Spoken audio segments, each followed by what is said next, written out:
Fala, minha gente, muito bom dia, terça-feira, 1º de outubro.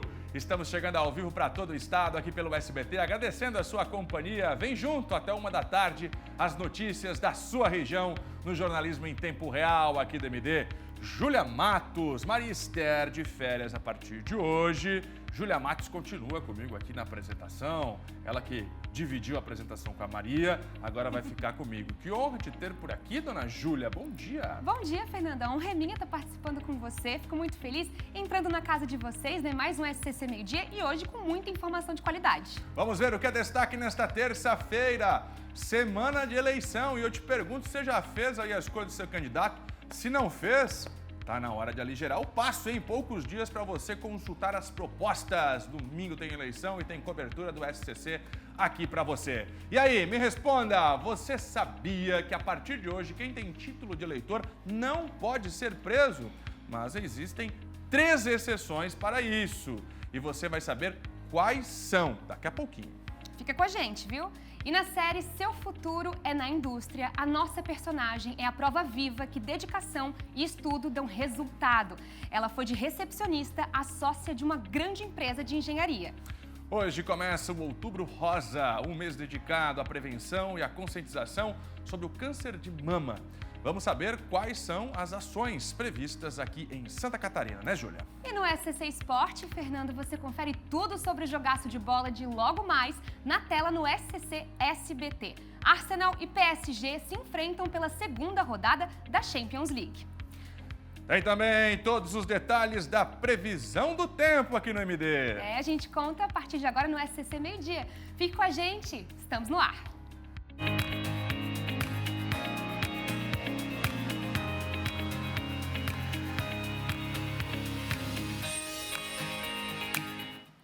Vamos lá, minha gente, estamos no ar. Beijo, Criciúma. Alô, você de Lages na Serra, como é que tá Chapecó? Deixa eu falar com Blumenau. Blumenau Oktoberfest tá chegando, hein, Blumenau? Oi, Joinville, Itajaí, Balneário Camboriú. Deixa eu falar com você que tá na região da Grande Florianópolis. Ao vivo para todo o estado e a gente já abre com detalhes da previsão do tempo. A Júlia já me informava nos bastidores aqui que será uma semana quente, é isso, Júlia? Quente, Fernando. Hoje o dia mais quente da semana. Terça-feira é dia de calorão em todo o estado. Hoje deve ser o dia mais quente da semana com máximas de 30 e 40 graus. Temos mais cidades para mostrar, viu, Fernando? Olha aí, quem aparece na tela é Blumenau, Júlia Matos. Blumenau, 30 graus. O pessoal de lá já está sofrendo com esse calorão. A gente sabe que Blumenau já tem esse histórico de calor e a gente vem acompanhando aqui no SCC SBT. Vamos continuar com as atividades agora no norte do estado, em Joinville.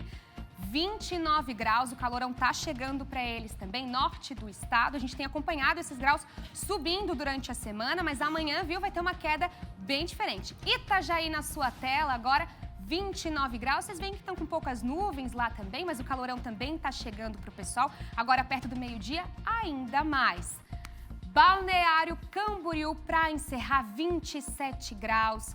A gente também tem um pouco de nuvens já no céu. Vamos acompanhar esse calorão chegando para eles também. O sol, pessoal, bate em boa parte de Santa Catarina entre nuvens e fumaça. Uma massa de ar quente associada à aproximação de frente fria traz condições de temporais localizados. Eu estou falando aqui de chuva forte, raio, granizo e ventania em toda a região sul. Fico alerta para os catarinenses, a gente vai agora com as temperaturas extremo oeste. Deixa eu chamar a atenção de vocês aqui, ó. Extremo oeste com 38 graus. A gente vai ter hoje essa máxima no extremo oeste. Vão passar um calorão por lá, vamos seguindo para aqui. Oeste também 36 graus, meio oeste 34. Entre as regiões nós temos aqui o meio oeste, Serra e Planalto Norte com as menores temperaturas, que ainda assim 33 graus. Temos aqui no Vale 37, a gente tinha mostrado agora Blumenau com 20 e poucos graus, também já aumentando aqui. Vale nós temos 37 graus, Norte com 35, Grande Florianópolis com 37 graus e aqui no sul do estado 36 graus, calorão. Então vou chamar o pessoal aí para se hidratar, né? Então vamos seguir com as previsões. Daqui a pouquinho com mais informações da previsão do tempo para vocês. Mas agora, Dominique Cabral chega com a gente para falar um pouquinho do esporte. É isso, Dominique? Temos uma prévia, já podemos anunciar algumas coisas para o pessoal de casa, é isso? Bom dia, Júlia. Bom dia para você aí de casa. A gente já chega com as primeiras informações do esporte e a gente começa falando de Champions League, porque daqui a pouquinho tem jogaço de bola aqui na tela do SCC SBT. Arsenal e PSG duelam pela segunda rodada da fase de liga da competição. E o João Venturi já está no palco do jogaço de logo mais.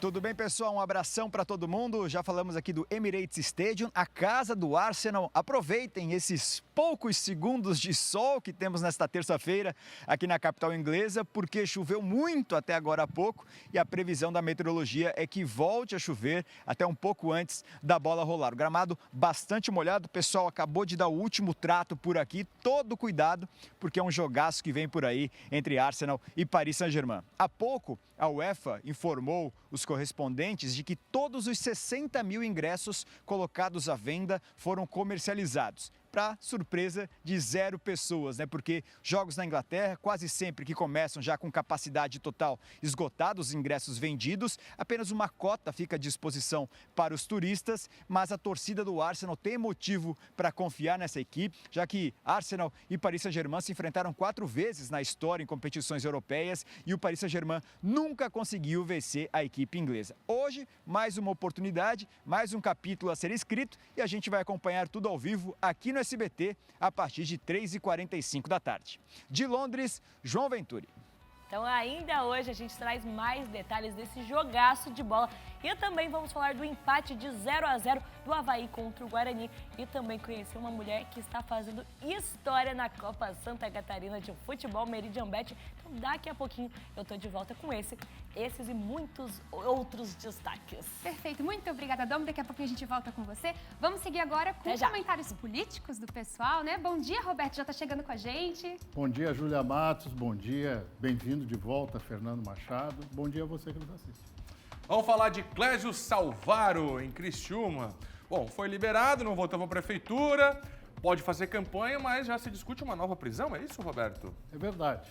A desembargadora Cíntia Beatriz da Silva Bittencourt Schaeffer determinou um prazo de 5 dias para a defesa de Clésio Salvaro se manifestar sobre os acontecimentos do evento na semana passada, dia 26, onde ele foi recebido com muita festa lá em Criciúma, nós temos imagens aí, muitas festas, muita gente na rua, e o Ministério Público do Estado de Santa Catarina diz que neste evento aí, 2 pessoas, uma arrolada como testemunha da acusação e outra que é co-réu no processo lá da Operação Caronte, estavam próximos de Clésio Salvaro.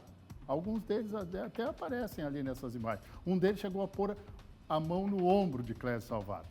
Para a defesa de Clésio Salvaro, isso não constitui contato, porque não conversaram, apenas estavam no mesmo ambiente, ficaram a pelo menos 1 ou 2 metros de distância do prefeito afastado, e que isso não constitui uma quebra daquelas medidas cautelares determinadas pela Justiça. Como eu disse, a desembargadora Cíntia Schaeffer determinou que fosse dado prazo de 5 dias. A defesa de Clésio Salvaro diz que vai se manifestar neste tempo. O que o Ministério Público alega? Que como o Clésio teria quebrado uma das medidas cautelares, ele teria que voltar para a prisão. A Operação Caronte, vocês sabem, investiga possíveis irregularidades e fraudes na concessão do serviço funerário lá de Criciúma, onde Clésio é prefeito. Mas a própria desembargadora Cíntia Schaeffer e o Ministério Público retiraram da denúncia contra Clésio Salvaro a questão da corrupção, quer dizer, não houve envolvimento em dinheiro nesse fato. Outros fatos são atribuídos a ele, como organização criminosa, que ele rebate a defesa também. Mas, enfim, os advogados de Clésio vão tentar recorrer antes da eleição, que é domingo, quer dizer, está dentro do prazo, porque é mais um pedacinho de algo para botar fogo já num cenário complicado eleitoral lá em Criciúma, onde essa questão Clésio Salvaro está todo dia em voga. Esse é Roberto Azevedo, tá com a gente aqui na tela do SBT. Daqui a pouco também o comentário da Sol Rútia. E digo mais, hein? A política ainda está aqui nesta semana, reta final da campanha. Você tem que escolher seu candidato. Aproveite esses dias que ainda restam para analisar as propostas, acompanhar os planos de governo. Tá chegando a hora de a gente se encontrar com a urna para decidir o futuro das nossas cidades. E já adianto, na cobertura das eleições, neste domingo, 4 da tarde, eu, o Azevedo, a Sol e toda a equipe do SBT em toda Santa Catarina, ao vivo, para você acompanhar o resultado das urnas. Daqui a pouco a gente fala mais sobre isso. Porque agora a Júlia está chegando com outras informações do tempo, hein? Outubro quente, dona Júlia. Outubro quente, Fernanda. A gente vai continuar falando sobre esse calorão que está chegando por aí. Como a gente viu na prévia da previsão, em outubro vai prometer um mês aí completamente quente. Pelas análises feitas, inclusive, pela Epagre, esse mês não será apenas de temperaturas elevadas. O repórter Thiago Pires está com a gente. Thiago, há possibilidade também de granizo, de chuvas fortes. Haja saúde para ter casa, para morar aqui em Santa Catarina, né? Como é que a gente vai ter esse outubro a partir de agora? Bom dia!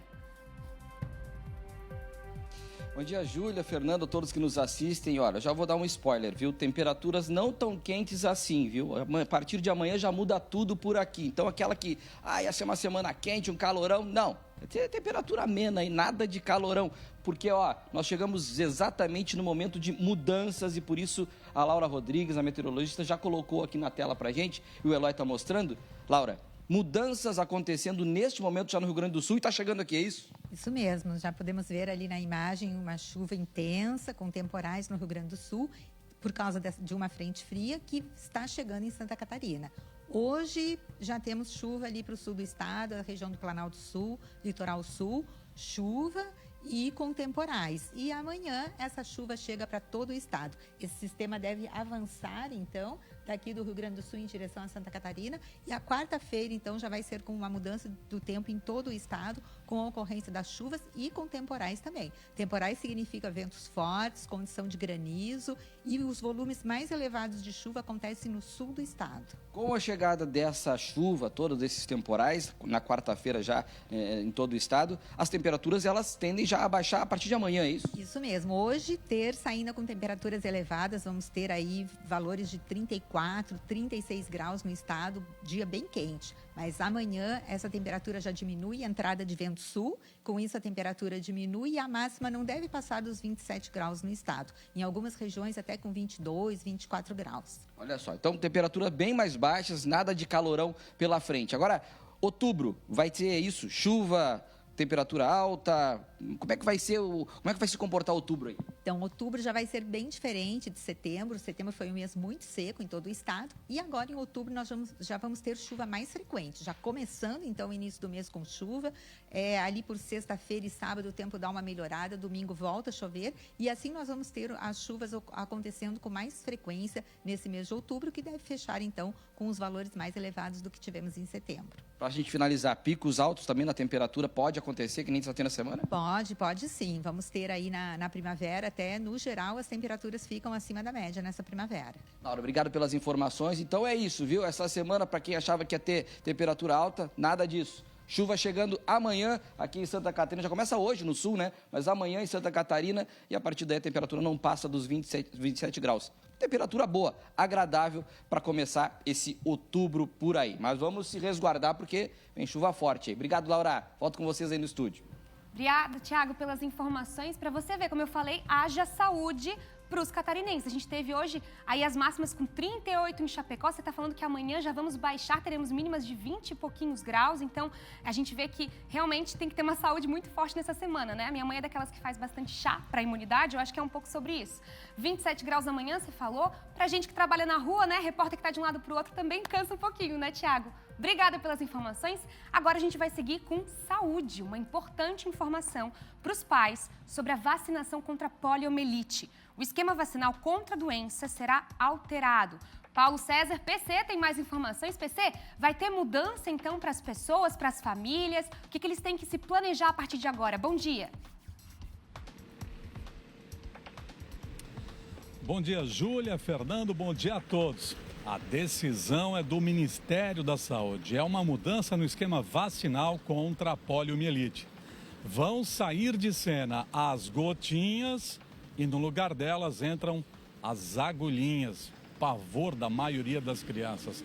É uma decisão do governo federal. A vacinação contra a poliomielite será no modo injetável. Estará disponível até o dia 4 de novembro.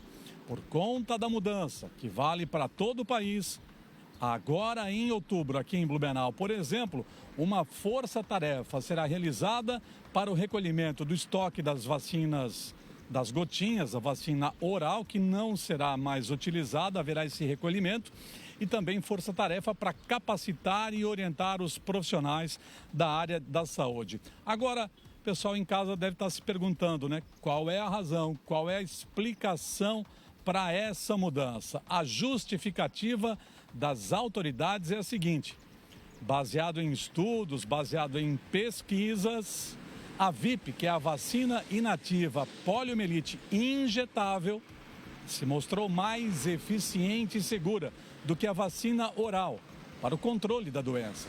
É por isso que o Ministério da Saúde decidiu que vai substituir as gotas da vacina oral contra a poliomielite pela vacina injetável. Em nota, a Secretaria de Estado da Saúde também informou o seguinte, que essa dose injetável já vem sendo aplicada aqui em Santa Catarina aos 2, 4 e 6 meses de vida das crianças, conforme o calendário nacional de vacinação. Já a dose de reforço contra a polio, antes aplicada aos 4 anos de idade, atenção pais, aquela dose de reforço aos 4 anos de idade não será mais necessária, segundo a Secretaria de Saúde, porque agora com esse novo esquema vacinal, com 4 doses, vai garantir a proteção contra a polio. A poliomielite, que é uma doença grave, que pode causar deformidades, paralisia infantil, em alguns casos pode levar até a morte. Geralmente ela afeta os membros inferiores de modo irreversível, né? E graças à vacinação contra a poliomielite, a doença considerada grave foi erradicada, está erradicada há pelo menos mais de 30 anos aqui no Brasil. É uma doença grave e, infelizmente, aqui em Santa Catarina a gente tem registrado o quê? Uma redução da cobertura vacinal. Então, dona Júlia, seu Fernando, a gente tem que avisar os pais em casa então, para desespero de muitas crianças, a vacinação contra a poliomielite, a partir de novembro, será no modo injetável. Eu conheço muitas mães que choram quando a criança leva a agulhadinha, né? A criança chora ao levar a agulhadinha pela dorzinha da picada e a mãe chora junto, porque é mãe. Júlia e Fernando. Obrigada, PC, é verdade. Para todos os pais, as mães, para as famílias que estão assistindo, né? Tchau para as gotinhas e agora oi para as agulhas, mas para a eficiência e segurança dessa doença que causa paralisia infantil. Por isso, né, que bom que ações como essa estão trazendo mais eficiência, ainda mais num período em que a gente está lutando para levar essas crianças para vacinar. Muito obrigada, PC, pelas informações. Daqui a pouquinho a gente volta com você. Vamos seguir, Fernando, com mais informações? Vamos lá, dona Júlia, porque tem um flagrante que vem do norte catarinense. Veja comigo. Olha o que aconteceu em Joinville. Esse homem aí foi flagrado furtando fios em plena luz do dia. É muita cara de pau, é ou não é? Quem está chegando comigo na tela do SBT com todos os detalhes é o nosso Luiz Felipe. Alô, Luiz, já pegaram o criminoso que furta fios em plena luz do dia? Bom dia para você. Bom dia, Fernando. Bom dia, Júlia. Fernando, boa volta das férias. E bom dia você que está assistindo o SCC Meio-Dia. É um prazer ter a sua audiência. Ainda não, Fernando. E esse incidente acabou ocorrendo no bairro Comasa, mais precisamente na rua Taquari, por volta das 7 horas da manhã. Ou seja, o indivíduo não teve medo nenhum, seja de dia, de noite, ele estava ali pegando os fios. Segundo informações que nós obtivemos, o motociclista passou pelo local e indagou ele, né? Ó, por que você está fazendo isso aí? Você não pode fazer isso aí não, para de fazer isso aí. E ele teria ameaçado esse motociclista com uma faca. Nas imagens é possível ver que ele pega calmamente, coloca ali na carcunda, como diria meu avô, e sai tranquilamente ali a sua vida em cima da sua bicicleta. A polícia militar foi chamada no local, mas quando chegou lá, o mesmo já tinha fugido. E se você ver algo do tipo furtos de cobre, de fios, entre em contato com a Polícia Militar o quanto antes, para que sim ela faça o seu trabalho de prender esses indivíduos. Furto à luz do dia aqui em Joinville. Fernando, eu volto com vocês no estúdio. Muito obrigado, Luiz, pela informação. E a Polícia Civil divulgou hoje uma atualização sobre o caso do triplo homicídio que ocorreu em Itapema no último final de semana. De acordo com o delegado, a motivação do crime teria relação com uma briga entre traficantes da região do Sarandi, lá no Paraná. As 3 armas apreendidas com os presos em São João Batista, onde eles estavam escondidos, foram encaminhadas para a perícia para a comparação com os projéteis retirados dos corpos das vítimas. Foram apreendidos também vários aparelhos celulares para quebra de sigilo telefônico. A Polícia Civil segue investigando a participação de outras pessoas no crime. Um terceiro homem segue foragido e a polícia pede que a população faça denúncias através do telefone 190. Mais um caso de repercussão aqui em Santa Catarina.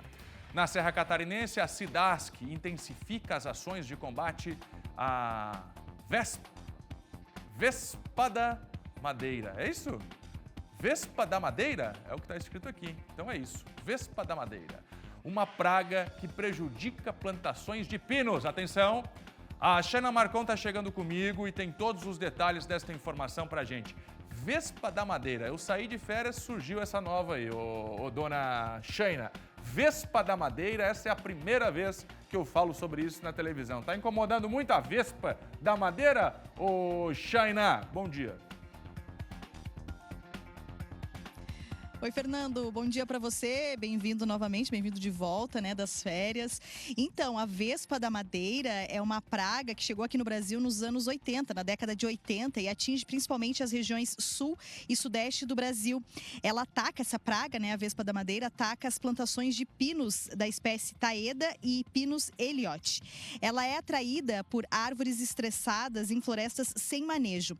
A praga deposita seus ovos juntamente com muco, com fungo. Esse fungo, além de servir de alimento para as larvas, é tóxico para as plantas. Enquanto se alimentam, as larvas abrem galerias no tronco, causando danos significativos à madeira. Ela seca as árvores de cima para baixo. A Cidasc, aqui em Santa Catarina, faz um levantamento através de imagens aéreas para a identificação de ataques da Vespa da Madeira em reflorestamentos de pinos com o uso de drones, para identificar os focos e estimar com maior precisão o número de plantas atacadas. E o controle feito pela Cidasc da Vespa da Madeira vem sendo combatida com o uso de tecnologia avançada e controle biológico com o uso da aplicação do nematóide em árvores atacadas. O nematóide é um parasita, né, que é colocada nas larvas da Vespa, causando esterilização das fêmeas, evitando a procriação. O Paulo de Borba, que é gestor regional da Cidasc aqui em Lages, explica melhor para a gente como que é feito, então, o manejo, o controle da Vespa da Madeira nas plantações de pinos de Santa Catarina e da Serra Catarinense. Vamos ver o que ele disse. A gente mantém o que a gente chama de vigilância ativa, né? Para evitar que essa praga saia do controle. Ela está controlada, os nossos produtores têm feito um trabalho muito consciente, um trabalho elogiável, muito bom, mas nós mantemos sempre aquele olhar ativo, aquela vigilância constante para que não cause problemas aí no futuro. Hoje a praga ela tem uma forma de controle que é um controle biológico realizado por um nematóide, e a Cidasc inclusive fornece esse nematóide para pequenas propriedades, né, para produtores aí que não têm condições de comprar esse nematóide. Então a Cidasc tem uma parceria junto com a ACR, que é a Associação Catarinense das Empresas Reflorestadoras, e junto com a Secretaria da Agricultura. Então a Cidasc consegue fornecer este nematóide para esses pequenos produtores. É muito importante, então, manter a sanidade das florestas, né? É importante para a economia catarinense. Só para se ter uma ideia, segundo os dados da Cidasc, o estado de Santa Catarina possui uma área de 713 mil hectares de florestas de pinos, o que corresponde a aproximadamente 70% da área de florestas plantadas, tornando Santa Catarina o maior produtor e exportador de madeira serrada do Brasil. A indústria florestal catarinense possui mais de 9.400 empresas e gera cerca de 103 mil empregos diretos, contando aí com 16 mil produtores de pinos. Então é muito importante o controle dessa praga, que a Cidasc então faz o controle. É feito principalmente no inverno, agora na primavera elas entram na revoada, mas o controle é feito durante o inverno para manter então a sanidade das florestas de pinos aqui em Santa Catarina e principalmente aqui na Serra Catarinense, que corresponde aí a Serra Catarinense, Meio Oeste, Planalto Norte, que corresponde aí um grande quantitativo de florestas de pinos aqui em Santa Catarina. Volto com vocês aí no estúdio.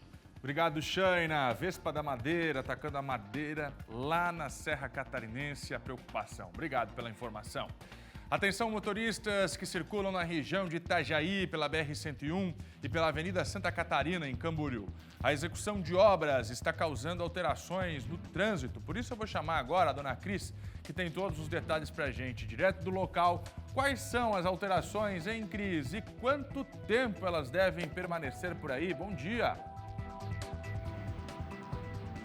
Bom dia, Fernando, Júlia, você que nos acompanha aqui no SCC Meio-Dia, bem-vindo de volta, né, Fernando? Então, a gente está no local, sim, aqui na Avenida Santa Catarina, que faz a ligação entre Balneário Camboriú e a BR-101. Na verdade, é a única avenida, viu, Fernando? É uma avenida bastante importante, muito movimentada, e ela passa aí, Fernando, por obras de pavimentação asfáltica. Nesta terça-feira, a empresa responsável pelos serviços está realizando a movimentação de maquinários para que seja iniciado amanhã, quarta-feira, dia 2, as obras de fresagem e após a aplicação da capa de pavimentação asfáltica. O Departamento de Trânsito solicita então aos motoristas que circulam nesta região, sobretudo em horários de pico, que dirijam com cautela e respeitem a sinalização. A previsão dos serviços é até o dia 15 de outubro. Como eu falei, essa é a principal e única ligação entre a BR-101 e Balneário Camboriú, então o motorista tem que ficar bastante atento. Agora a gente vai lá na BR-101 porque a Arteres informa que desde ontem está sendo realizada obras de recuperação do asfalto na região de Itajaí. Hoje, dia 1º, a pavimentação vai ser feita entre os quilômetros 115 e 120, no sentido da faixa esquerda, sentido sul. Então, norte, sentido sul. Quem vem de Florianópolis, aliás, sentido norte. Quem vem de Curitiba para o sul. A partir de quarta-feira, de 2 até sexta-feira, dia 4, aí os reparos vão ser realizados na faixa da direita, sentido Curitiba, entre os quilômetros 122 e 113. As interdições destas pistas estão acontecendo sempre a partir das 10 horas da noite até às 6 horas da manhã. A programação, claro, pode sofrer alterações devido às condições climáticas. Se você precisa de mais informações, pode ligar para o 0800 725 1771, que funciona 24 horas por dia. Volto contigo, Fernando. Cris, obrigado pela informação, Cris. Atenção, motoristas que vão passar por Itajaí e Camboriú, tem alterações no trânsito por lá. Bom, por falar em trânsito, deixa eu perguntar para você, tem moto não? Conhece alguém que tem? Olha só essa informação. O número de motos registradas aqui no nosso estado se tornou alarmante. Mais de 126 mil circulam apenas na região da Grande Florianópolis, local onde o número de acidentes também tem crescido. O nosso Kaique está chegando agora com todos os detalhes, por quê? Maior volume de motocicletas Maior volume de acidentes aumenta a preocupação das autoridades de trânsito e as ações que serão feitas para ajudar o motociclista. A gente sabe que é um meio de transporte mais barato, o custo de manutenção é menor, a velocidade facilita o trabalhador, mas os riscos também são maiores. Por isso, a atenção para os nossos motoqueiros. Diga lá, meu caro Kaique, explica pra gente como esses números estão afetando a realidade. E não é falar contra, não, pelo amor de Deus, hein? Até a palavra que estava ali, alarmante, não, nada disso. O negócio é que tem que ter estrutura para dar conta de absorver tanta moto. E principalmente regras no trânsito para que ninguém sofra acidente. Ninguém é contra o motoqueiro, muito pelo contrário. Quando a gente está em casa, ele vai lá na farmácia, leva o remédio para a gente, é maravilhoso, não é mesmo? Quando a gente está com fome, ele leva a comida para a gente em casa, é perfeito. Então, temos sim que cobrar estrutura para esses profissionais e para quem usa a moto para lazer e trabalho. Kaique Guede, diga lá como esses números refletem na região da Grande Florianópolis. Bom dia. Quando seja bem-vindo de volta do centro de Florianópolis. Desejo uma semana a todos os amigos que assistem. Perdi o sinal com o Kaique, atenção, perdi o sinal com o Kaique, já ele volta com todos os detalhes da situação envolvendo o Ministério Público e também o número de motos, 126 mil motocicletas na Grande Florianópolis. Deixa eu seguir com outras informações. Ainda hoje o comentário político da Sol Urrutia e mais Roberto Azevedo nesta semana decisiva nas eleições 2024. Olha, a partir de hoje, nenhum eleitor pode ser preso. Isso de acordo com o Código Eleitoral. Mas, nessa informação tem um grande mas, existem exceções. E eu vou chamar o Luiz Felipe Melo, que tem todos os detalhes pra gente agora. Diga lá, Luiz, quais são as exceções? Quais são as exceções que podem levar eleitores à prisão nesta semana? Diga lá. É isso mesmo, Fernando. A partir de hoje, até 48 horas depois do primeiro turno das eleições, os eleitores não podem ser presos. Mas como você mesmo citou, Fernando, nós preparamos aqui um material para explicar para vocês quais são as 3 exceções. A primeira delas, então, é o flagrante delito. Quando alguém é surpreendido cometendo uma infração que acabou de praticá-la. Essa é uma das exceções. A segunda situação diz respeito ao eleitor que já tenha sentença criminal condenatória por crime inafiançável, tipo racismo, como exemplo tortura, tráfico de drogas, crimes hediondos, terrorismos, entre outros. E a última exceção é para desobediência em salvo-conduto.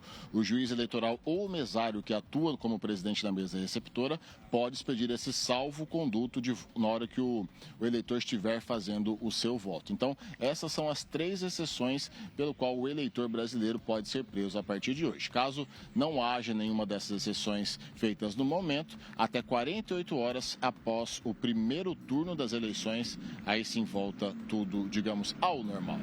Eu volto contigo no estúdio, Fernando. Obrigado pela informação, Luiz. Roberto Azevedo. É uma justificativa eleitoral para não prejudicar o processo de escolha dos candidatos.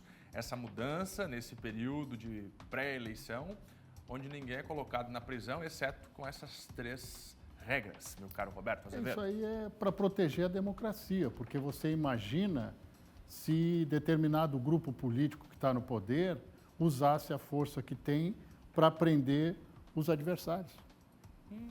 E foi isso que o legislador pensou, viu? Não é aquela coisa só do proteger o eleitor na rua, né? É tentar impedir que o adversário vote. É uma boa ideia, só que isso não significa impunidade, viu? Cometeu crime em flagrante, ou você tem um mandado de prisão aberto por condenação transitada em julgado, não mudou nada, você vai preso. Muito bem, a opinião de Roberto Azevedo vai continuar comigo, porque a gente vai falar agora de candidatos que disputam a eleição em Florianópolis, meu caro. E alvo, esse candidato especificamente, também nesse conflito da campanha eleitoral e acusações. Pois é, não é nenhuma acusação, é uma constatação. O deputado Marcos de Abreu, né? O Marquito, Marcos José de Abreu, Marquito, do PSOL, que é candidato à Prefeitura de Florianópolis, está aí ele, são imagens feitas na convenção que homologou o candidato, foi filiado ao PFL e foi depois ao DEM. Isso, para o eleitor, faz pouca diferença, mas para o grupo político do Marquito faz, porque o PFL é historicamente um partido de direita que surgiu a partir de uma costela do PDS, que era Arena e dava sustentação ao regime militar aqui no Brasil. Era um partido de direita que foi instituído, o PFL, entre outras pessoas, pelo ex-senador Jorge Bornhausen, que foi governador de Santa Catarina, para eleger Tancredo Neves no colégio eleitoral em 1985. Esse é o contexto. E ele ficou nesse partido até 2015, segundo certidão que existe lá na Justiça Eleitoral, e depois foi para o PSOL que surgiu de uma dissidência dentro do Partido dos Trabalhadores, quando começaram a ser ventiladas as primeiras denúncias de corrupção lá no primeiro governo de Luiz Inácio Lula da Silva. Então, vejam o tamanho da complexidade. Na realidade, Marquito vai ter que se explicar para o pessoal do grupo dele, político, que é de esquerda. É um partido de esquerda. Então, quer dizer, como é que você ignora o fato de uma pessoa ter sido de direita? É o que eu disse, não muda nada, mas é preocupante. Eu pedi à assessoria do Marquito ontem uma manifestação sobre o assunto e a informação que eu obtive é que a coordenação política da campanha estava analisando o quadro, como se manifestar. Mas volto a dizer, é muito mais preocupante do ponto de vista interna corporis, quer dizer, dentro do partido dele, do que para o eleitor de uma maneira geral, que apoia ou não as propostas, mas que é esquisito, é. Você não tinha ouvido falar nessa. Não, eu sei de pessoas que trocaram de partido. Agora até foi de um partido da direita para a esquerda. Agora, da extrema direita para a extrema esquerda, olha... Mas é que não é aquele momento em que tu se filia, sem saber muito da ideologia do Ele partido. tinha em torno de 20 anos quando se Se filiou. vasculhar por aí, deve ter assinatura minha em algum partido também aí, sem nem saber. Sabe aquele convite que a família leva e faz você assinar uma ficha lá? Será que não é, não, Roberto Azevedo? Eu tenho um caso, não posso dizer o nome da pessoa aqui, evidentemente, porque é uma colega de trabalho, há de muitos anos, que ela disse que tinha que acabar com a filiação que ela tinha num determinado partido, porque quando ela era jovem, ela se filiou. E ontem, aqui na redação, outra pessoa disse, eu também me filiei, apareceram lá. Se eu não me engano, eu já me filiei nos 3 partidos, quando eu era mais adolescente. Mas tem que acabar com isso. E você sabe que é interessante isso, porque no Brasil, se tem uma coisa desprezada em termos políticos, é a instituição partidária. E ela que deveria ser preservada. E não o nome das pessoas. Por isso que a gente tem aí verdadeiros alpinistas eleitorais, né? Corredores de obstáculos que cada eleição estão num partido diferente. Você sabe que eu demorei, não sei se é a mesma situação que envolve você que está em casa. Eu fui entender mais sobre esquerda e direita depois de velho já, viu, Roberto? Sim, mas é que agora... Porque na escola fica dando aquelas voltas, Vamos direto ao assunto. Mas isso também é resquício da história nossa, né? De formação política e de formação também. Eu acredito o seguinte, a gente tem que esclarecer as pessoas. A escolha de se você é de direita, se você é de esquerda, se você vai do partido X ou Y, é individual. Ela é absolutamente subjetiva. Mas você é influenciado por um ou por outro. E você gosta de um. O ideal é que a gente lesse o programa do partido, quais são as defesas que ele faz, qual é a linha de raciocínio ideológica dele, para depois se decidir. É a última coisa que o brasileiro faz, com certeza. Claro que tem aqueles que só tratam de ideologia. E é interessante, porque... Agora, o Marquito na cena da discussão mostra também o crescimento dele e a força que ele está tendo na campanha eleitoral. Só foi eleito pelo PSOL. Foi eleito 2 vezes vereador, foi o mais votado em 2020 em Florianópolis e 2 anos depois, em 2022, foi eleito deputado estadual. Quer dizer, a história dele é dentro da esquerda e dentro do PSOL. Agora, explicar isso para o eleitor dele é uma outra história. Eu acho que está faltando esta manifestação pública. Vamos ver então como é que o candidato, deputado e candidato Marquito. Não tem problema nenhum, viu, gente? Aqui ninguém está querendo demonizar nada, até porque não é um caso único na história da política brasileira, mas tem que ter uma explicação.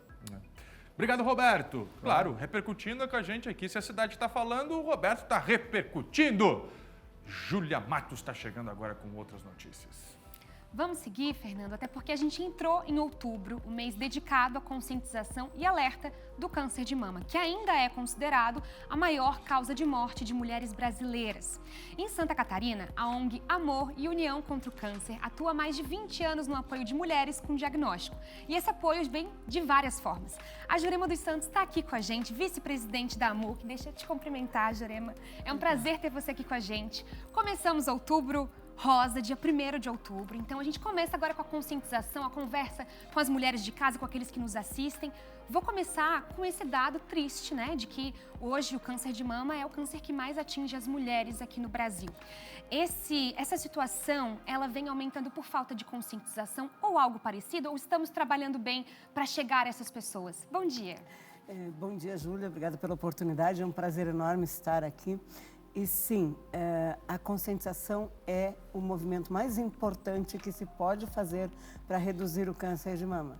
Nós acreditamos que houve uma redução, mas ao mesmo tempo houve uma conscientização que fez com que mais mulheres procurassem pelo exame. Só que o câncer continua avançando. Nós temos aí uma média de mais de 70 mil casos novos a cada ano. Então, o que se percebe é que as mulheres ainda precisam muito ser conscientizadas de que elas precisam fazer os seus exames, elas precisam buscar o diagnóstico precoce, não é uma sentença de morte como muita gente acredita, não é? E por isso o Outubro Rosa ele é tão importante para a sociedade, porque ele traz essa conscientização da necessidade de ter o autocuidado, de se preocupar com o seu próprio corpo e de, quando se percebe uma alteração, procurar sim o médico. O Outubro Rosa nada mais é do que um grande movimento de conscientização universal. Ele não acontece só no Brasil. Só que no Brasil os números eles preocupam, porque o câncer de mama é o que mais mata mulheres ainda. Por isso as nossas mulheres precisam saber que elas têm que fazer a mamografia anual, principalmente acima dos 40 anos, e até abaixo, quando se percebe alguma alteração, tem sim que procurar ajuda. Jurema, a gente fala tanto sobre esse cuidado das mulheres, o quanto as mulheres, né, socialmente, culturalmente, cuidam de outras pessoas e, às vezes, de alguma maneira, esquecem de se cuidar, né? Você falou agora sobre o autocuidado, quão importante é essa rede que vocês hoje colocam para frente, esse apoio, essa união das mulheres para esse momento que é tão difícil, falando de saúde, falando de prevenção. Para isso existe a AMUC, não é? E a AMUC é uma organização, eu sempre costumo dizer que o que nos coloca na vitrine é o Outubro Rosa, mas nós tratamos todos os tipos de câncer. Claro que mais fortemente o câncer de mama, o de próstata, o de pele.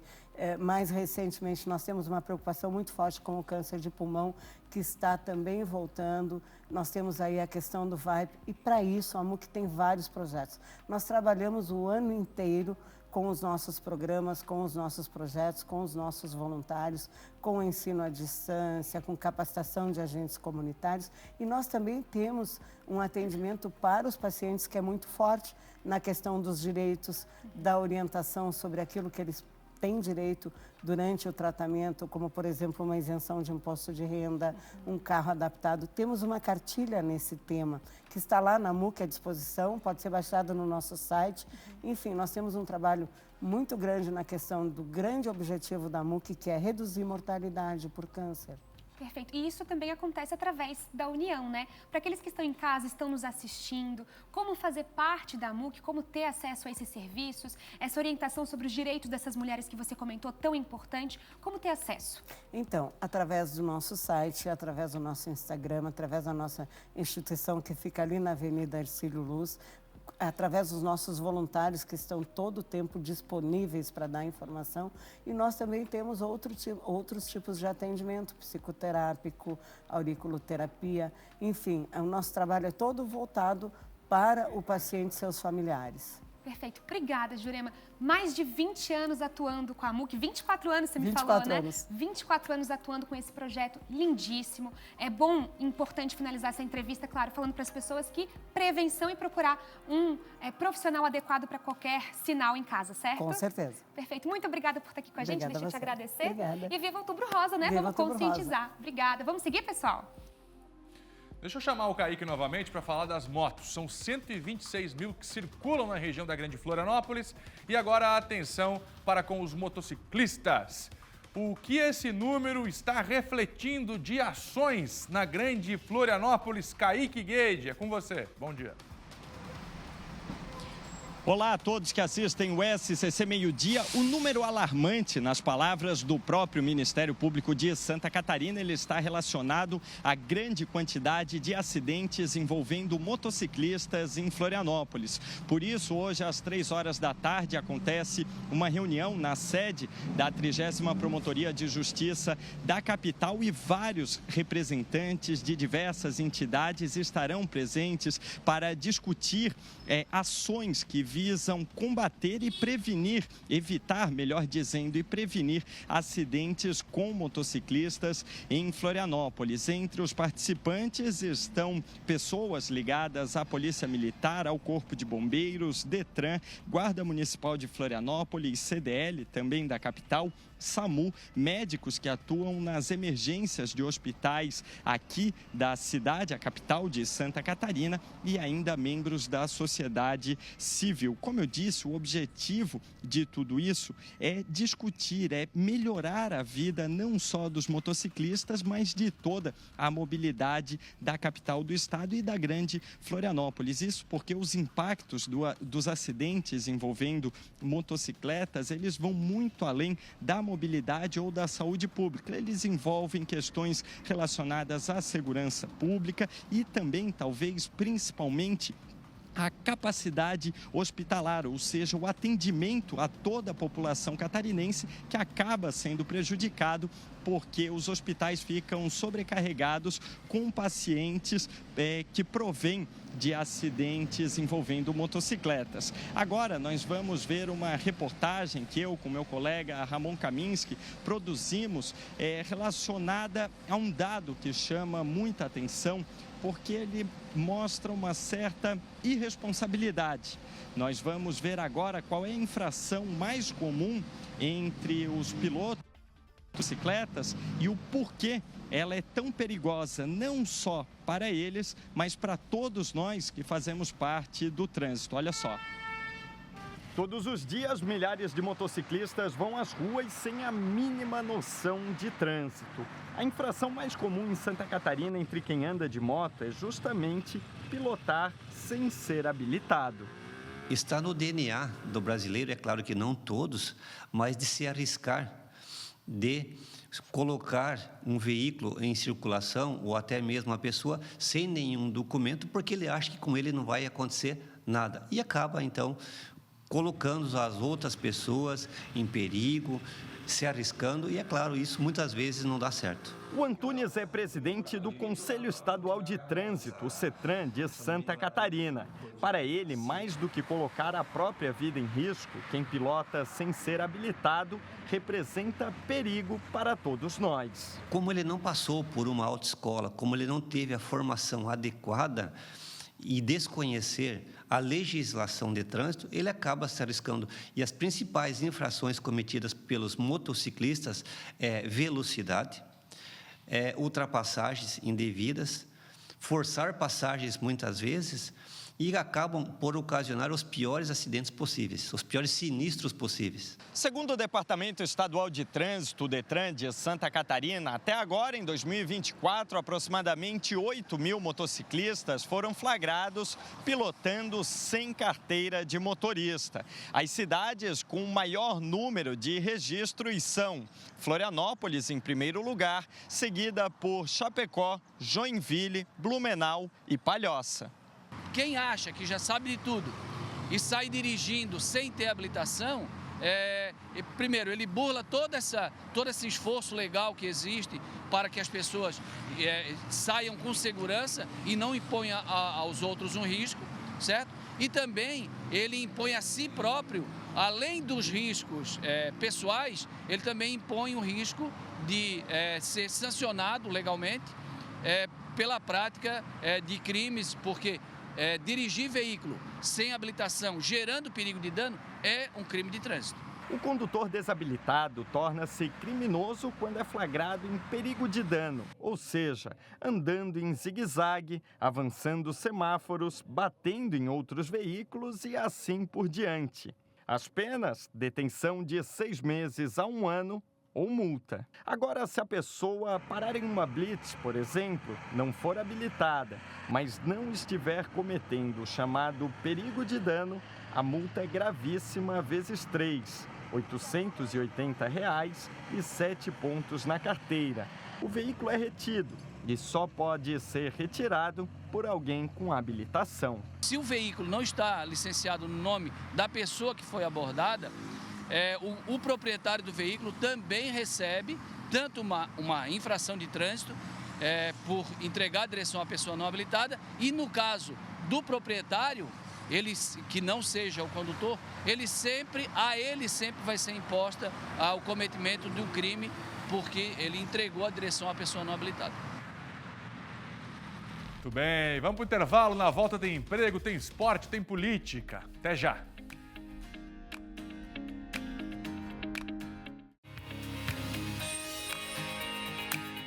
SCC Meio-Dia tá de volta. Eu convido você a continuar aqui com a gente, até porque agora é hora de falar de oportunidades. É a terça do emprego.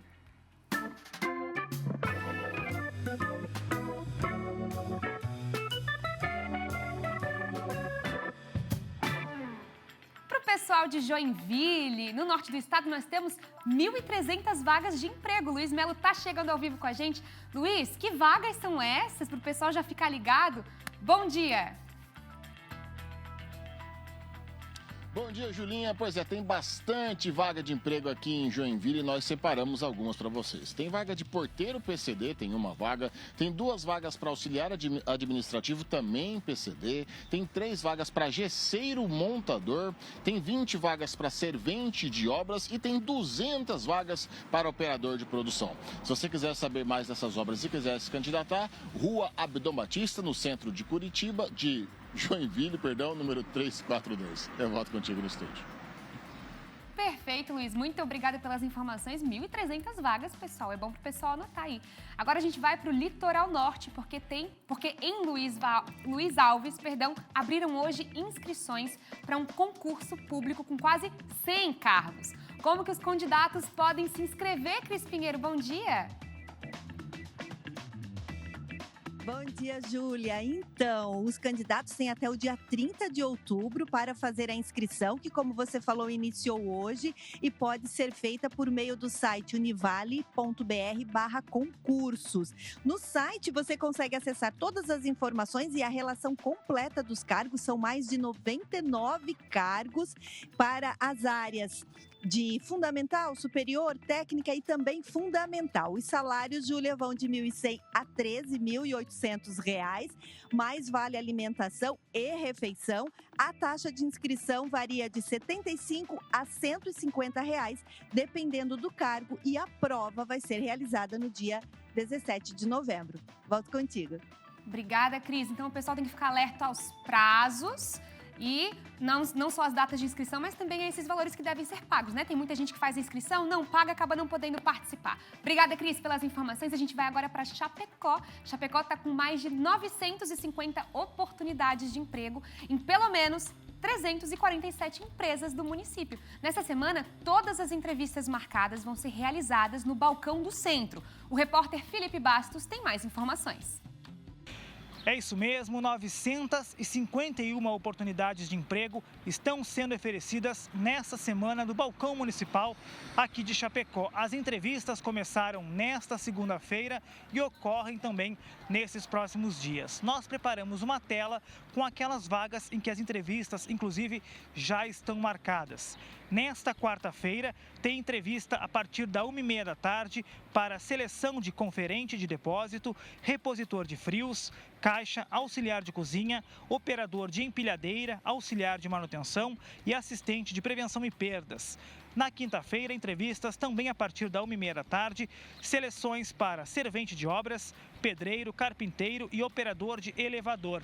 Lembrando que são muitas outras oportunidades. Os telefones para agendamentos de outras entrevistas que não estão marcadas estão aparecendo aqui na tela. E mais informações também sobre qualquer vaga que está sendo oferecida pode ser obtida no site da Prefeitura aqui de Chapecó. Muitas vagas, muitas oportunidades para essa semana aqui na cidade. Voltamos ao estúdio. Obrigada, Felipe. Muitas oportunidades. Eu espero que o pessoal de casa tenha anotado aí as informações para não perder. Agora a gente vai com os assuntos das eleições municipais 2024. Direto ao voto.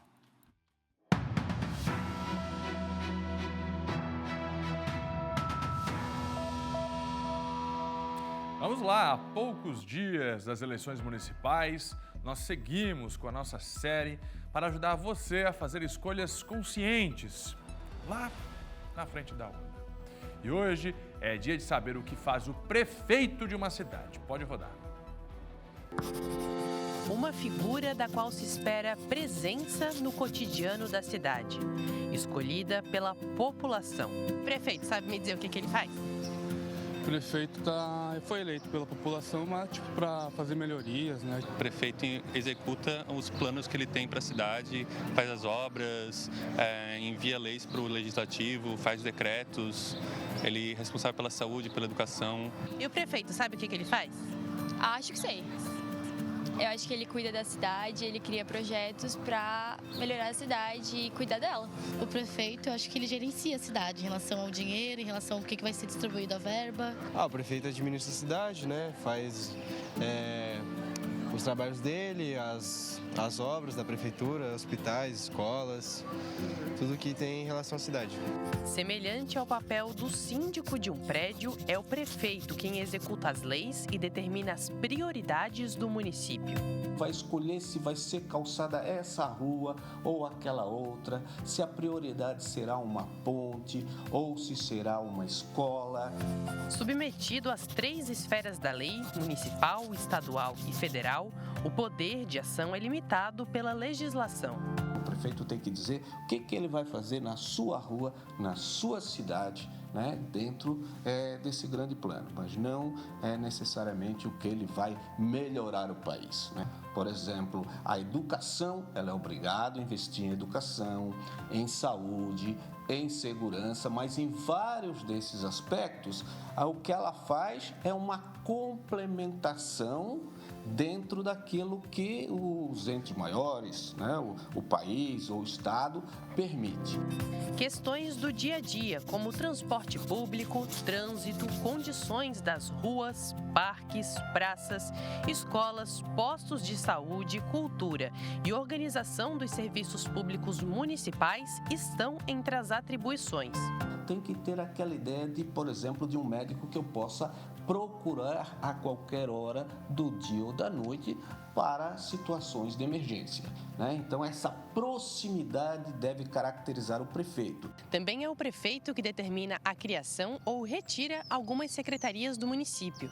E é ele que escolhe os secretários responsáveis pela pasta, que precisam ter conhecimento técnico e sensibilidade política, e que serão os braços do prefeito pela cidade.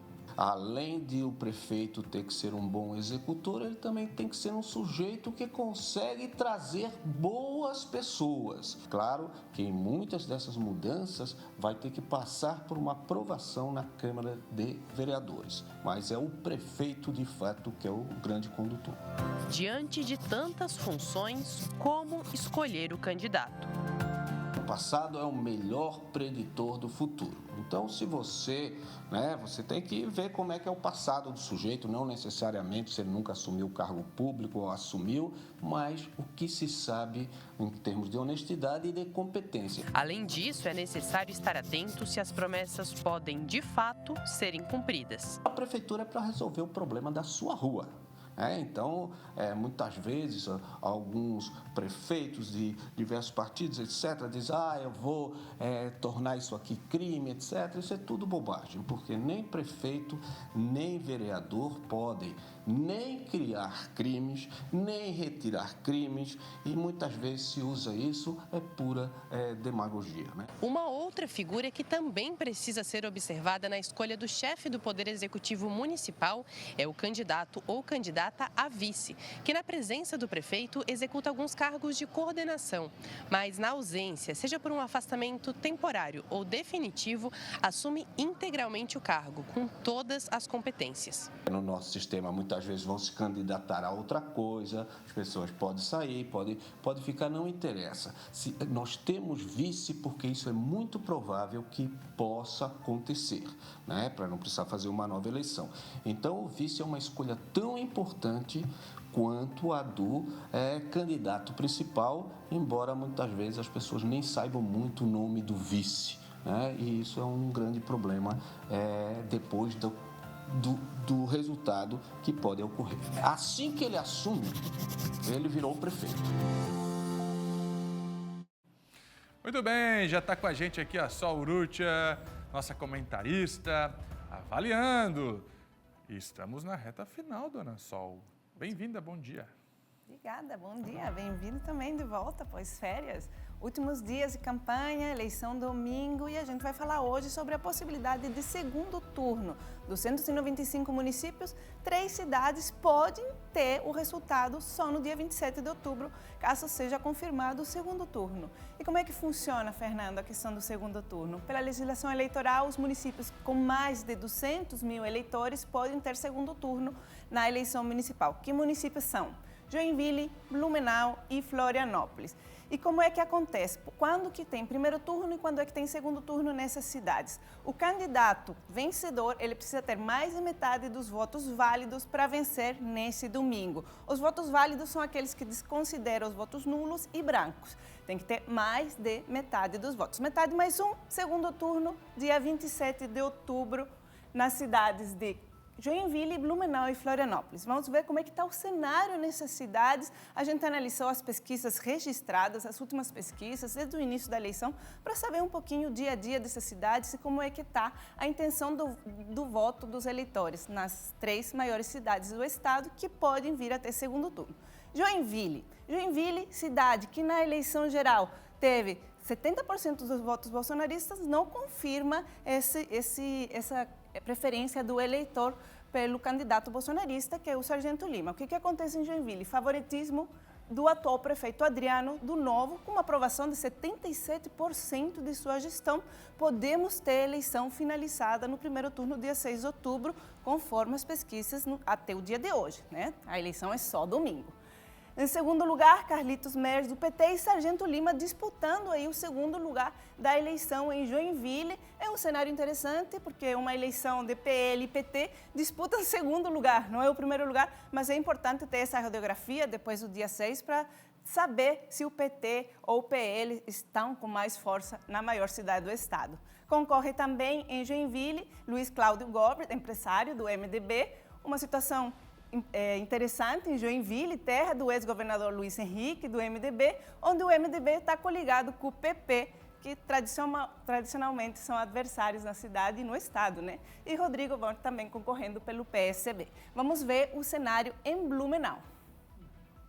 Eleição em Blumenau, a gente pode dizer que podemos ter eleição finalizada em primeiro turno, conforme as pesquisas, mas também não descartamos o segundo turno. Odair Tramontim e Ana Paula Lima no jogo, junto com Egídio Ferrari, candidato do PL, candidato de Jorginho Melo, que lidera as pesquisas. Temos uma pesquisa de ontem, divulgada pela Rádio Massa, onde Egídio pode ser eleito no primeiro turno, mas a eleição em Blumenau, dos 3 municípios, eu diria que é a mais aberta, que tem possibilidade sim de ter segundo turno. Vamos esperar até o dia 6 de outubro para confirmar. Alba do Podemos concorrendo também, ele que tentou trazer essa questão do bolsonarismo, ele foi eleito em 2018 com o voto bolsonarista, não conseguiu aí disputar, tá, na liderança, com possibilidade para o segundo turno, e Rossani do PSOL. É uma eleição interessante, a gente vai acompanhar, possibilidade de segundo turno, nada definido ainda, os 3 principais candidatos, Egídio, Odair Tramontim e Ana Paula, no jogo para disputa do segundo turno ainda. Vamos para Florianópolis.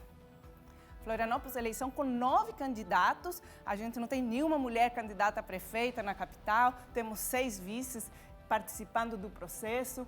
Eleição de Topácio lidera as pesquisas, o atual prefeito, candidato à reeleição. Trouxe uma campanha leve, propositiva, mas apanhou bastante até agora, né? Aí a oposição, Dário, Marquito, principalmente Pedrão, trazendo muita crítica à atual gestão e ao prefeito Topácio. Concorre também o candidato Lela, do PT, trouxe a figura do presidente Lula para a eleição em Florianópolis, mas não conseguiu aí fazer essa migração. Lembrando que em Florianópolis, Lula fez 40 e pouco por cento dos votos, né? Bolsonaro 53% no segundo turno. A eleição não foi polarizada, tem possibilidade de segundo turno, assim como tem possibilidade de liquidar no próximo domingo em primeiro turno. Esse é o cenário nas 3 maiores cidades do estado, que podem ter segundo turno ou não, a gente vai ver domingo. Mas a eleição, vamos para o próximo telão, se decide somente no domingo. O voto é seu aí de casa e você que vai escolher entre os candidatos da sua cidade e a possibilidade de segundo turno ou não nas 3 maiores cidades do estado. Saurutia, nossa comentarista de política. Olha aí, então, as 3 cidades onde existe o segundo turno, por conta que ultrapassam os 200 mil eleitores, existe a possibilidade de finalização da eleição já no primeiro turno. Claro que é tudo possibilidade. Principalmente em Joinville, onde tem uma liderança maior do atual prefeito Adriano. Blumenau e Florianópolis com também um pouco mais de chance, mas Blumenau aí num cenário um pouco mais aberto. Vamos ver então. No domingo a gente vai estar aqui, né, Sol? A partir das 4 da tarde, para mostrar para você o resultado das urnas. Obrigado, Sol. Obrigada, até domingo. Até amanhã, gente. Amanhã a gente ainda está aqui. Amanhã é que não comentaram, domingo na apuração. Isso aí. Júlia Matos chegando. É isso, pessoal. Vamos falar sobre as indústrias de Santa Catarina que tomam espaço no Brasil. Hoje tem o quadro O Seu Futuro é na Indústria.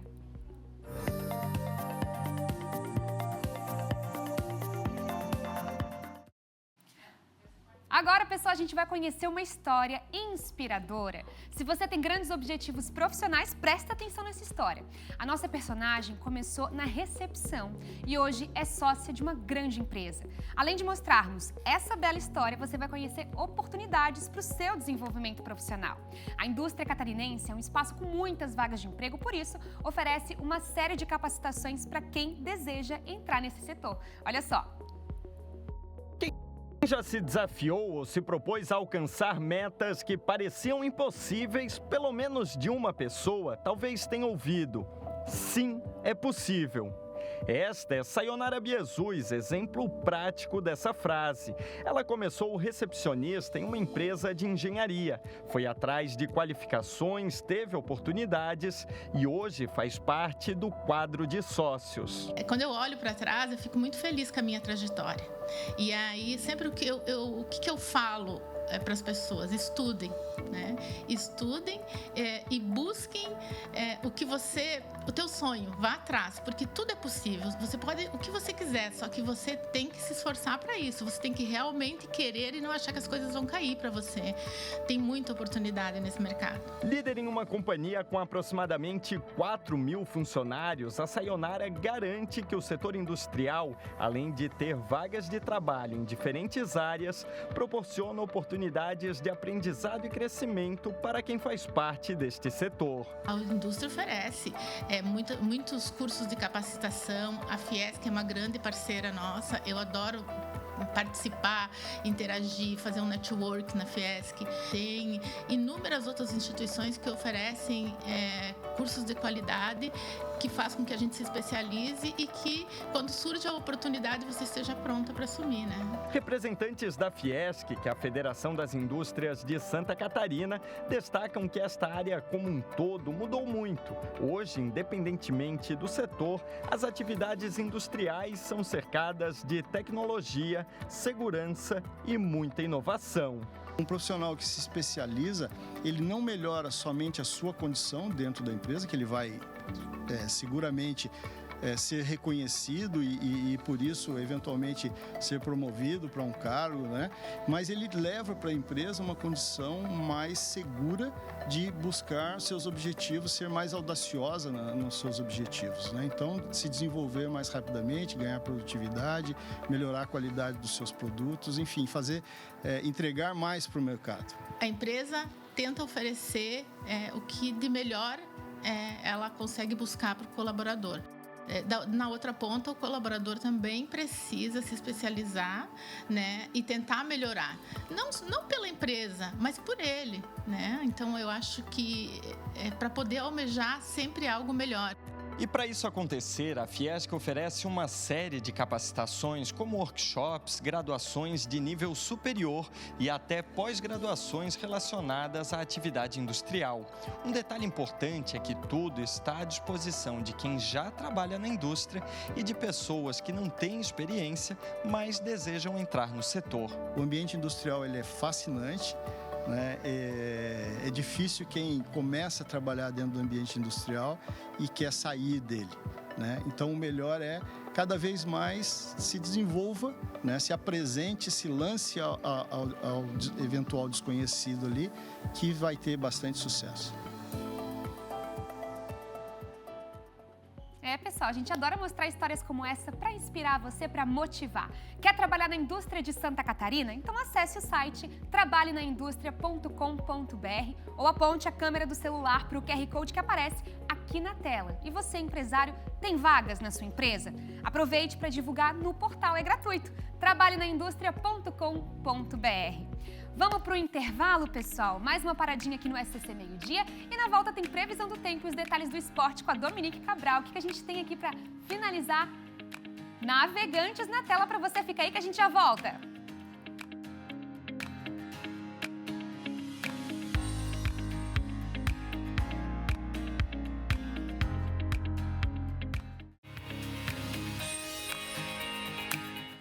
Muito bem, de volta com o nosso meio-dia, 33 minutos.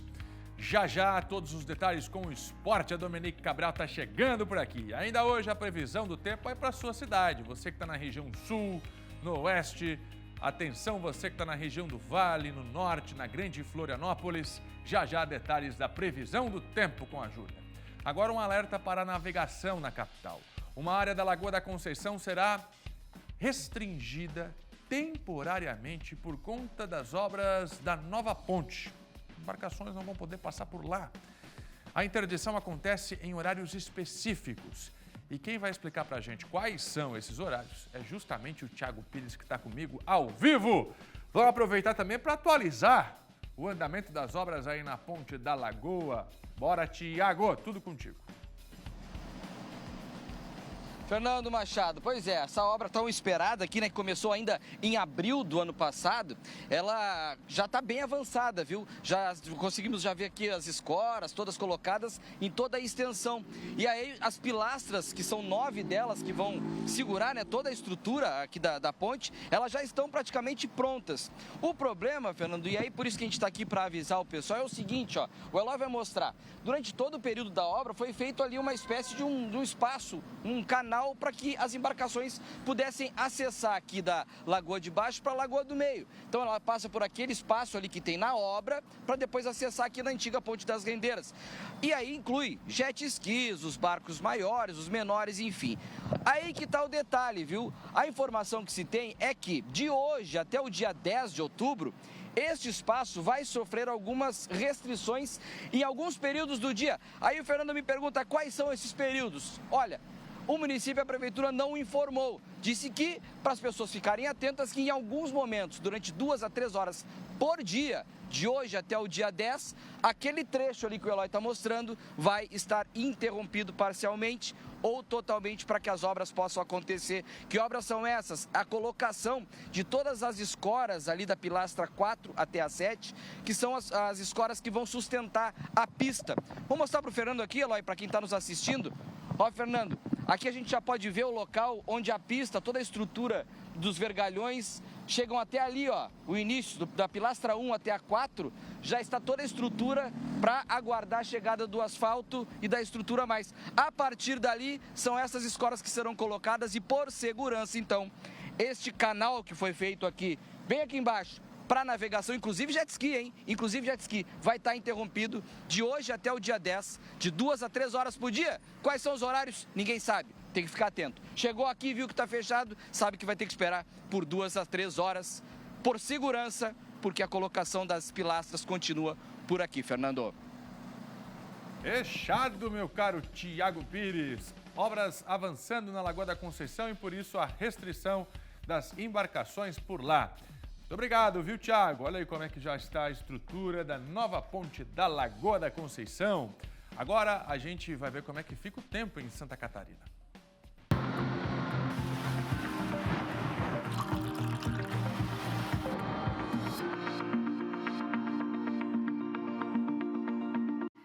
Pessoal, a terça-feira é de calorão, apesar desse alerta da EPAGRE para as temperaturas mais baixas a partir de amanhã, chuva, granizo. As temperaturas altas vão continuar em todo o estado catarinense hoje, então o pessoal vai viver esse calorão. Como eu disse, hoje será o dia mais quente da semana, com máximas entre 30 e 40 graus. Então fica o alerta, hidratem-se, se alimentem bem e não se exponham tanto ao sol nessa terça-feira. Protetor solar nas crianças. O sol aparece em boa parte de Santa Catarina, entre nuvens e fumaça. Lembrando, claro, que aquela fumaça, né, que vem da região central do país por causa das queimadas, e a região litorânea, aqui na Grande Florianópolis, sul do estado, deve sofrer mais com essa condição. Uma massa de ar quente associada à aproximação de uma frente fria traz condições de temporais localizados, então podemos ter durante o dia chuva forte, raio, granizo e ventania em toda a região sul. Haja saúde para lidar com tanta mudança. A gente vai de novo mostrar aqui, ó, extremo oeste, 38 graus, oeste com 36 graus, meio oeste com 34 e aqui na parte litorânea norte, Grande Florianópolis e sul, de 35 a 37 graus. Já na quarta-feira, o cenário muda completamente. O tempo fica instável, com chuva em todo o estado, risco de temporais localizados com chuva forte, raios, granizo e ventania. O calor, como a gente já viu antes com a EPAGRE, diminui em relação aos dias anteriores, com máximas entre 20 e 30 graus.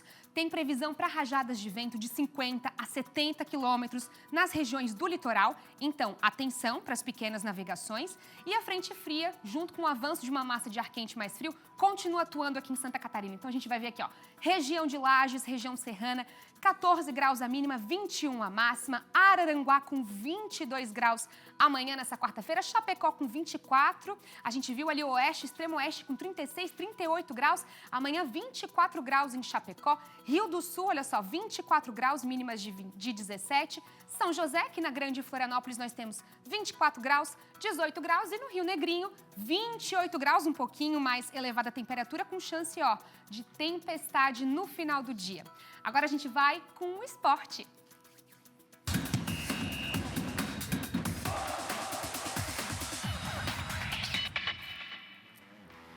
Domi, hoje à tarde é dia de jogão na tela do SCC SBT, é isso mesmo? Jogaço de bola, Júlio. A partir das 3h45 da tarde, a bola vai rolar na tela do SCC SBT para Arsenal e Paris Saint-Germain pela segunda rodada da fase de Liga da Champions. O João Venturi traz mais informações deste duelo agora. O Paris Saint-Germain tem um lugar guardado no coração do técnico do Arsenal, Mikel Arteta. Foi este clube que me deu a oportunidade de jogar pela primeira vez como profissional e eu aproveitei as experiências. Enfrentá-los é muito especial para mim, mas o compromisso agora é derrotar a antiga paixão e o momento do time reforça essa confiança. O Arsenal faz um bom campeonato inglês e pela Liga dos Campeões tem se mostrado uma equipe forte quando atua em casa. Na temporada passada, venceu 4 dos 5 jogos e empatou uma. Arteta disse que este é o tipo de noite que todos querem ter, contra um grande adversário, e que o time está pronto para isso. No Paris Saint-Germain, o que impede o time de ter força máxima é a indisciplina e do principal atacante da equipe, Ousmane Dembélé, que nem viajou com o grupo para Londres. O jogador foi barrado depois de um desentendimento com o técnico Luiz Henrique, logo após a vitória do PSG pelo Campeonato Francês na última sexta-feira. Ayer tive que tomar uma decisão difícil. Na entrevista coletiva, Luiz Henrique falou que essa foi uma decisão difícil, mas que foi a melhor para a equipe e que a tomaria novamente sem nenhuma dúvida. Dembélé tem sido um dos principais jogadores da equipe na temporada, com 4 gols e 3 assistências. Tirá-lo de ação forçará o treinador a mudar o esquema de ataque, mas nada que o incomode. Eu tenho o respaldo do diretor esportivo e do presidente do clube para tomar qualquer decisão. Tenho a obrigação de fazer uma equipe competitiva durante toda a temporada e vou fazê-la. E Dembélé faz parte do plano. Y en ese equipo estará Ousmane Dembélé, por si alguno tiene dudas. Olhando assim de fora, a ausência do jogador não parece ter atrapalhado tanto assim o ambiente do clube francês. Então, daqui a pouquinho tem jogaço de bola aqui na tela do SCC SBT com Arsenal e PSG. E pela Série B, nessa segunda-feira tivemos o fechamento da 29ª rodada. E o Avaí era o único catarinense que faltava entrar em campo e a gente confere como foi essa partida agora. No estádio Brinco de Ouro ficou tudo igual para Guarani e Avaí. No primeiro tempo, ambas as equipes não estavam muito inspiradas e tiveram poucos lances de chutes perigosos. Já na etapa final, os dois times tentaram atacar mais. Estevão do Bugre chutou cruzado para fora, mas deu um susto. Os paulistas ainda chegaram com Caio Dantas, que parou na boa defesa do goleiro havaiano César Augusto. A grande chance de balançar as redes foi do Leão da Ilha. Potker, na entrada da pequena área, desperdiçou a oportunidade de marcar. E ficou assim, Guarani 0, Avaí também 0. O técnico Enderson Moreira, na entrevista coletiva, falou sobre o desempenho do Leão. Acho que a gente falhou um pouco. Se tem uma coisa que eu acho que a gente poderia ter sido melhor, foi na tomada de decisão desse último passe, do penúltimo passe. Mas a gente conseguiu chegar até esse último terço com qualidade. Agora, é claro que às vezes as coisas não acontecem. A gente não consegue transformar, talvez, esses momentos em grandes oportunidades. Mas a gente esteve muito perto de poder vencer o jogo, assim, eu acho, né, na minha concepção. Então agora a gente confere como está os catarinenses na tabela de classificação após o final dessa rodada. O Avaí agora está descendo, está na 9ª colocação com 41 pontos e está se distanciando da meta, que é o G4. Já os outros catarinenses, a Chapecoense está bem, está na 13ª colocação com 34 pontos e o Brusque segue na zona de rebaixamento, na 18ª colocação com 29 pontos. Aí para vocês os catarinenses no Brasileirão Série B. Agora a gente vai falar de uma pessoa que está fazendo história na Copa Santa Catarina de Futebol Meridian Bet. A equipe da Chapecoense tem Lívia de Lima integrando sua comissão técnica. Ela é a primeira mulher a estar no cargo no clube. E com isso faz história não só na competição, mas também em nível nacional, já que são pouquíssimas as mulheres que ocupam cargos em comissões técnicas no futebol masculino. A Angélica Varaschini conversou com ela e mostra tudo pra gente agora. O olhar atento e preocupado, as anotações rápidas, a orientação no gramado e a conversa com o treinador Celso Rodrigues na beira do campo. Pode até não ser tão comum, mas a presença feminina em comissões técnicas de equipes de futebol masculinas está acontecendo. Após assumir de maneira inédita o comando técnico da equipe sub-20 da Chapecoense, tendo como base o bom trabalho realizado no sub-17 e em outras categorias de base do clube, Nívia Lima continua fazendo história. Auxiliar técnica da Chapecoense, a Nívia, representando as mulheres, ela que também é treinadora da equipe sub-20 da Chape. Nívia, como é que é isso, fazendo parte aí? A gente não ouve falar muito sobre isso, uma mulher auxiliando uma equipe principal masculina. Conta pra gente. Eu estou muito feliz por essa oportunidade, né? Na verdade, eu estou no clube há 12 anos, né? Eu passei por todas as categorias da Chapecoense e atualmente eu estou como técnica da categoria sub-20. E o presidente Alex e toda a diretoria me deu essa oportunidade de estar auxiliando agora no profissional nessa Copa Santa Catarina, que então para mim está sendo um desafio muito grande e uma satisfação muito grande estar representando todas as mulheres aqui, como você falou. Poderia ser mais normal, mas não é. Eu estou quebrando tabu, né, em relação a isso. Eu fico muito feliz de representar todas essas mulheres, que eu acho que a gente merece muito espaço.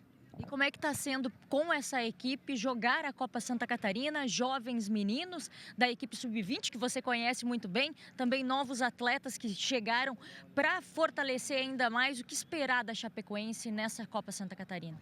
O nosso é como a gente sempre fala, né? A gente tem um projeto para essa Copa Santa Catarina, né? Por isso a minha vinda também para trabalhar junto com o Celção, para ter esse elo do profissional com a base, né? Então são muitos meninos que estão formando esse elenco da Copa Santa Catarina, estão vindo oriundo da base. Então, por essa minha experiência na base, a gente começa a ter esse elo com o profissional e facilitar esse processo deles com o profissional, né? Então, esse que eu acho que é o maior desafio meu como auxiliar técnico, é fazer essa aproximação e que eles se sintam à vontade para estar vestindo a camisa da Chapecoense no profissional. E que tenhamos mais mulheres com essa representatividade dentro do futebol masculino, né? É isso que eu desejo, que venham mais mulheres, que seja mais natural, né? Que eles comecem a olhar a gente não pelo gênero e sim pela competência, porque eu acho que tem muitas mulheres que são competentes no Brasil. Nívia, muito obrigada, parabéns e que coisa boa que a gente pôde ver isso aqui, né? A Nívia sendo auxiliar técnica da equipe profissional da Chapecoense. A profissional se torna a primeira mulher a assumir o cargo de auxiliar técnica em uma competição com jogos oficiais. Que legal conhecer um pouquinho mais da história da Nívia, que está fazendo história aqui no futebol de Santa Catarina. E na segunda-feira a gente convocou você, torcedor, para ir lá no portal SCC10 para votar no gol mais bonito da quarta rodada da Copa Santa Catarina de Futebol Meridian Bet. Então vamos ver agora qual foi o escolhido. Silas do Joinville foi o grande vencedor, com aproximadamente 80% dos votos. Segundo foi o Camilo do Figueirense, com quase 11%. Em terceiro lugar ficou o Silvio do Marcílio Dias, com 8%. Então tá aí, parabéns para os atletas que estavam concorrendo ao gol mais bonito desta rodada. E agora, final de semana, vocês sabem que tem jogaço aqui na tela do SCC SBT. Joinville e Figueirense estão em busca da vaga para a próxima fase na competição.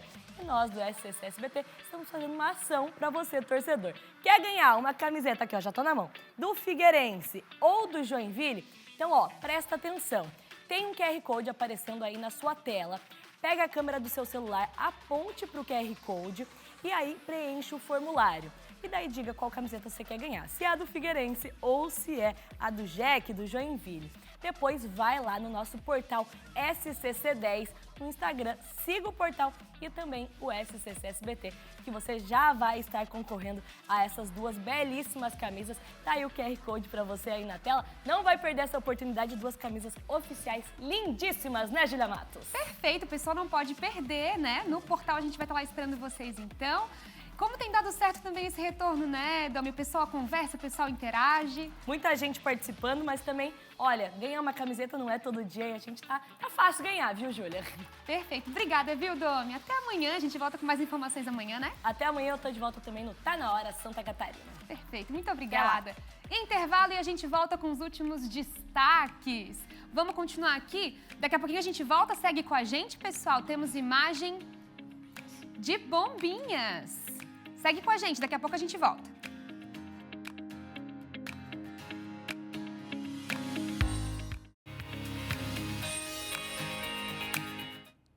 De volta com o nosso meio-dia para todo o estado. Agora com um alerta para quem utiliza a BR-470. Por conta das obras de duplicação, a rodovia será totalmente interditada durante a tarde de hoje, desta terça-feira, na região de Blumenau. O PC tá comigo, tem todos os detalhes ao vivo. Hein, PC? Traz pra gente agora, aqui no nosso meio-dia. Pode trazer o PC pra tela. Diga lá, meu caro.